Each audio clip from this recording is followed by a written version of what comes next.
Welcome to Roots and Peaks. Today, Kirsten and I are gonna hike Mount Isolation. And also, along the way, I'm gonna tell you about my new project, so stay tuned. I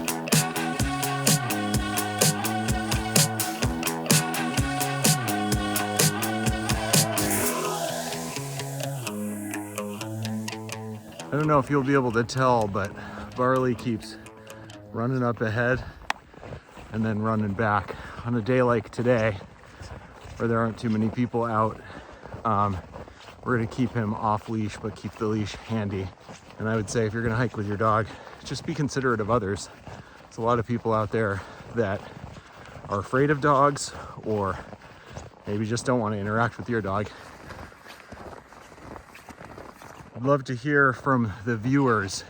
This is a strange day. My question is, plain feet, micro spikes, or snowshoes? What do you think? We got maybe, I don't know, a couple inches of snow a couple nights ago. Part of the trail is packed down and part of it is kind of loose. So we're trying to figure out what to do here. We'll update you along the path.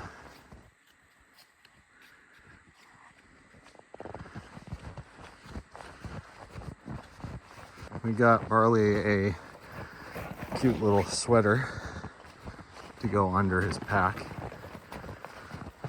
and he seems to be liking it. A little break to put on some gloves. We had gloves on, took them off, put them back on, because it's just that temperature. It's costume change day. Costume change day. What about you, Barley? You gonna change your costume? No, he seems to be fine with it. This trail is all along, wow, that was a good jump, all along a little stream.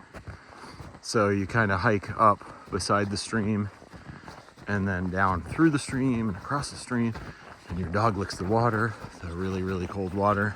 One thing I love about hiking in the winter is because all the leaves are gone, you can kind of see all the mountains surrounding you.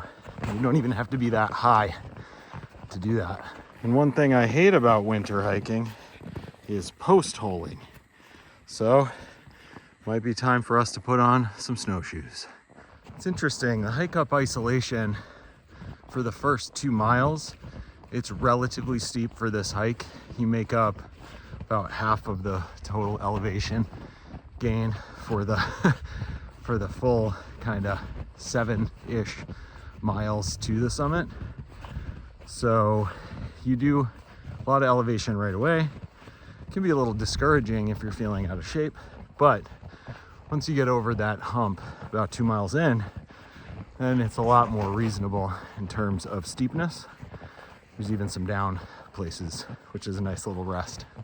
Although on the way out, since the mountain back, you gotta climb those. We're in kind of like a snow tunnel here, the White Tunnel. Ooh. Ooh. Barley, do you think it's pretty? Shut up, Dad! I figured I'd take this time, as we're walking kind of downhill and I'm not super out of breath, to tell you about my exciting new project. So next February, I'm going to do a documentary film on hiking in the White Mountains. I'm going to tell you more about it over the course of this year, but part of it is that I'm going to get in shape for that big February push in 2025. So maybe in the comments, tell me what you think it is, or tell me what you would like to see out of a big project.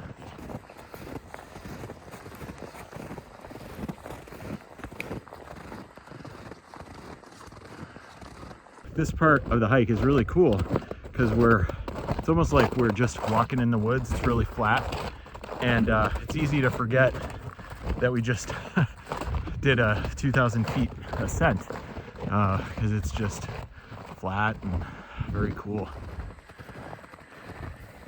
Hi.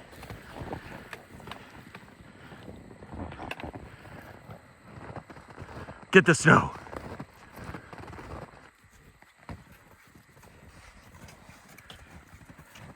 Having fun? Whoop. Whoop. As you're going along, if you do Isolation in the winter, this is where the bushwhack is. That would be the non-bushwhack.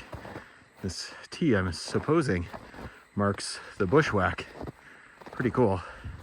This hike is a tale of many layers. We keep putting on gloves, taking them off, putting on jackets, taking them off, putting on hats, taking them off. It's just the perfect temperature to be in between layers. So that's fun.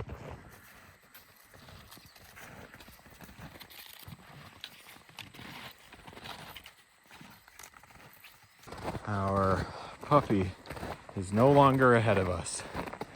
He is choosing to be in between the two of us now.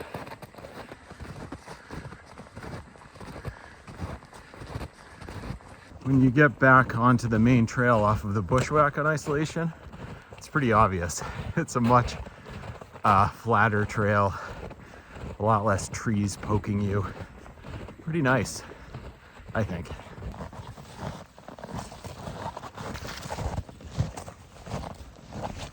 This part of the hike, we get to a river crossing, and if we hadn't done the bushwhack, there would have been a lot more of these, but these can be kind of treacherous and dangerous in the winter, so we got to be really careful here. This is what this river crossing looks like. You have to go down a pretty steep incline and then kind of make your way across that river. Dog's got no problem doing it.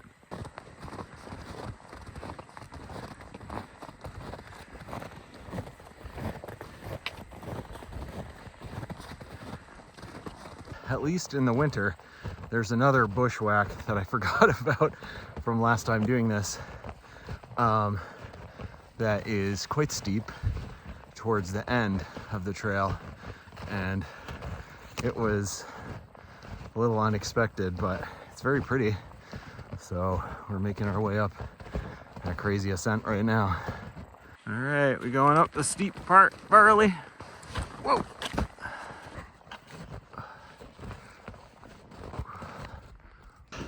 I think we're just about to the top. And I didn't fall on that steep part, so yeah.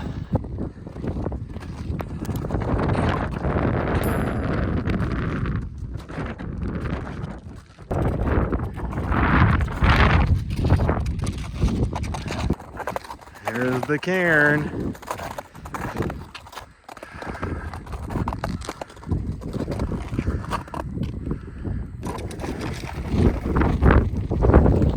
All right, made it to the top.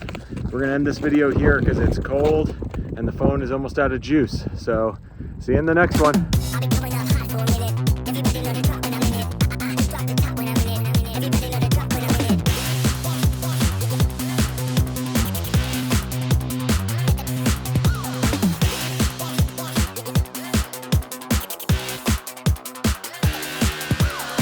I'll be coming up hot for a minute.